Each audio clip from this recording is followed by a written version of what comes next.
Educated doesn't mean going and getting a diploma anymore, going to college. Educated means, oh, can you see the truth? Can you see through the BS? Yes? Okay, then yeah, you're a smart guy. Welcome back. Be sure to subscribe. Let's get right to it. First topic, Trump called out the president of South Africa for all the atrocities going on over there. Go ahead, take a look at the clip. What would it take for you to be convinced that there's no white genocide in South Africa? Well, I can answer that for the president. It's for him. No, seriously. I'd rather have him answer. Yeah, I'd rather answer that. It will be. Our president will respond to you. Yeah, let me, Thank you, Mr. President. It will take President Trump listening to the voices of South Africans, some of whom are his good friends, like those who are here. When we have talks between us on the around a quiet table, it will take President Trump to listen to them. I'm not going to be repeating what I've been saying. I would say if there was Afrikaner farmer genocide, I can bet you these three gentlemen would not be here, including my Minister of Agriculture. He would not be with me. So it'll take him, President Trump, listening to their stories, to their perspective. That is the answer to your question. But Mr. President, I must say that Trump. we have, wait. We have thousands of stories talking about it. Sure. And we have documentaries, we have news stories, and that. Is Natalie here, somebody here to turn that? I could show you a couple of things, and it has to be responded to. Yeah, sure.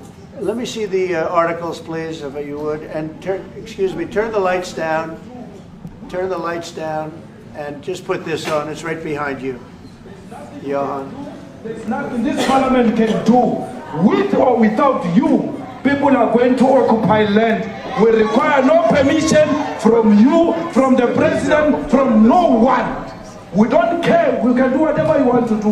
Who are you to tell us whether we can occupy land or not? We are going to occupy land. Yeah. South Africa occupy land. That's who we are. We don't care what to do. We can withdraw my membership from this useless parliament. Honorable. Yes, honorable member. Must never be scared to kill. A revolution demands that at some point. So the issues that concern you as the United States, Those are all recent. and Those are all deaths. Yeah, in many ways, I mean, one should say you are a partner of South Africa. God, Trump is just such a savage. I mean, the guy is the ultimate savage. And who does this president of South Africa think he is? Just going to come over to America, go to the Oval Office, meet with Trump, and just tell him that, oh, no, Mr. President, nothing is happening in South Africa. There's no genocide, nothing. You know, like, who does the guy think he thinks he's going to go in there and outduel Trump, like, to the guy's face, when Trump's got his whole basically, team there ready to just destroy the guy. And you gotta love how Trump wheels a TV in and has the guy watch like a video of all the proof of the genocide happening over there. I mean, Trump is just the biggest savage of all time. If you don't think that, then I mean, what he's doing on the world stage is, it's just insane, folks. The guy is just completely going over and just revamping the world, calling out everybody who needs to be called out.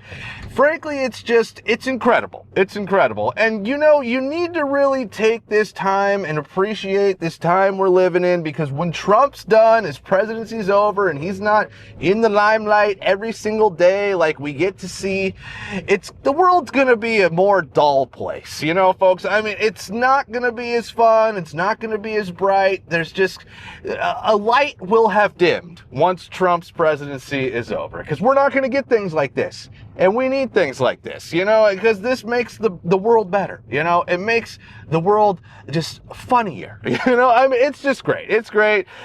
And, you just got to appreciate it while we got it. And yeah, this South African guy, I mean, come on. I just don't know what he was thinking. He just walked straight into just, you know, an ambush. But it wasn't an ambush. They tried to sell it as an ambush, but he ambushed himself, basically. That's what happened. But all right, let's get to the next topic. So James Carville made it about race like the Democrats always do. Go ahead, take a look at the clip. Do you see a line crossed here? And what is the way for your party to deal with it? Well, so many lines have been crossed, so many lines have been erased. I don't even know if there are any lines left. For me, and this is my personal opinion, I think they went after her, and I think her race has something to do with it. I'll just flat out say that. You're of the view, and it's my job. I'll let you finish. It's my job, James. Yeah, no, but it's my job to ask you to substantiate it. But you're of the view. You're of the view. Well, I'll let you finish. You're of the view that you're asserting that the Trump administration or DOJ is targeting her racially. Why do you assert that? Because that's what they're about. And they're trying to show it's us against them. They talk about the blood of America and the poisoning of blood. And they talk about this kind of stuff. Again, let me be very clear. I don't have any proof, but if you ask me, do I think that's what happened? Yes, I think that's what happened. I think if it was a white congressperson, they would not have arrested her. Yeah, so this James Carville guy is completely, you know, proven himself as a total clown, just like all the Democrat liberals these days. You know, all they have is the race topic now. They don't even really have Ukraine. Woke is, you know, they still kind of have woke, but really all they're really pushing now is the race subject. And, you know, it's just so old, right? Because every time when that's the gimmick, is like, oh, it was because she's black. No, it was pretty much because of her political party. Whether she's black, white, Asian, Hispanic, it wouldn't have really mattered. The fact that she was a Democrat trying to storm an ICE facility, that's enough. We need to, you know, we're going to have to prosecute at this point. You know what I'm saying? They wanted to try to pretend January 6th was like the worst thing ever to hit America when everybody knows it wasn't. I mean, nobody's pretending that narrative anymore. But yeah, I mean, these people, when they went so hard in the paint on J6 and now they're trying to do a stunt like this, yeah, no, you're getting prosecuted. That's what I voted for. I'm sure it's what you voted for too. We're not just going to let you do your virtue signaling stunts so you can prove that you're trying to save democracy in America by, helping out illegals. I don't know how that even makes any sense to these people, but that's basically what they're doing. But yeah, no. Of course you're going to get charged with crimes if you're storming an ICE facility. It's just, I just don't think there's any hope for these people, folks. I don't think they can pivot and turn it around. The party is probably dead at this point. But all right, let's get to the next topic. So trans activists went up and hung a trans flag in El Cap in Yosemite. Go ahead, take a look at the clip. Some carry hate. We carry the largest trans pride flag to ever be flown in a national park and unfurled it on the side of El Cap to prove a point that trans is natural. The Trump administration and transphobes would love to have you believe that being trans is unnatural, but species that can transition sexes can be found on every continent and in every ocean on planet Earth.